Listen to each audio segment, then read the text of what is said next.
thank you to the ERA Coalition for hosting this important event here in front of the Supreme Court of the United States. Hello, equal rights activists. How are you this morning? Are you as excited and pumped as I am about where we're going? All right.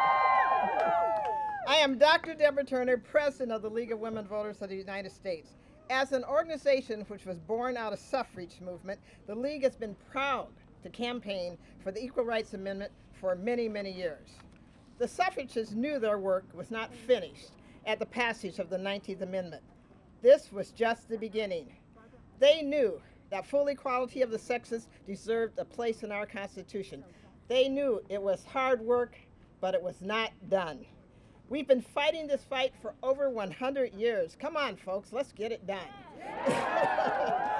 And now the ERA is closer than ever to taking its right place in the supreme law of our land. What stands in our way is an arbitrary, ambiguous, and legally questionable deadline for enactment. Congress has the power to change this. The House has done their part by voting to remove the deadline.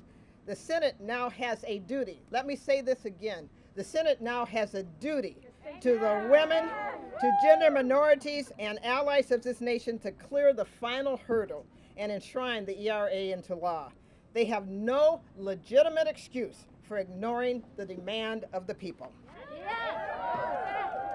It is important to recognize that while the ERA is strongly linked to women's rights, inequality hurts everyone.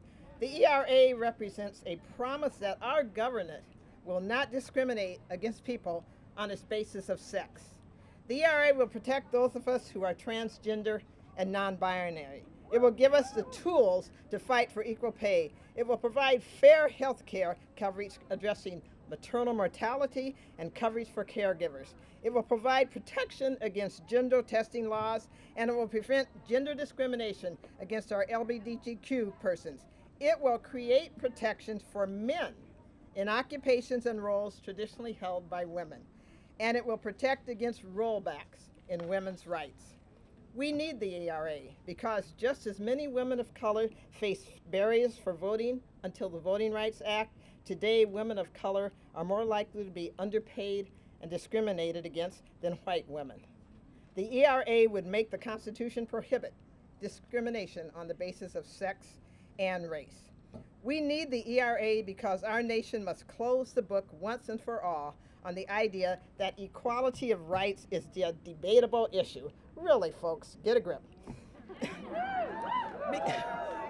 Because a Constitution is not only a set of legal protections, it is a proclamation of a nation's values.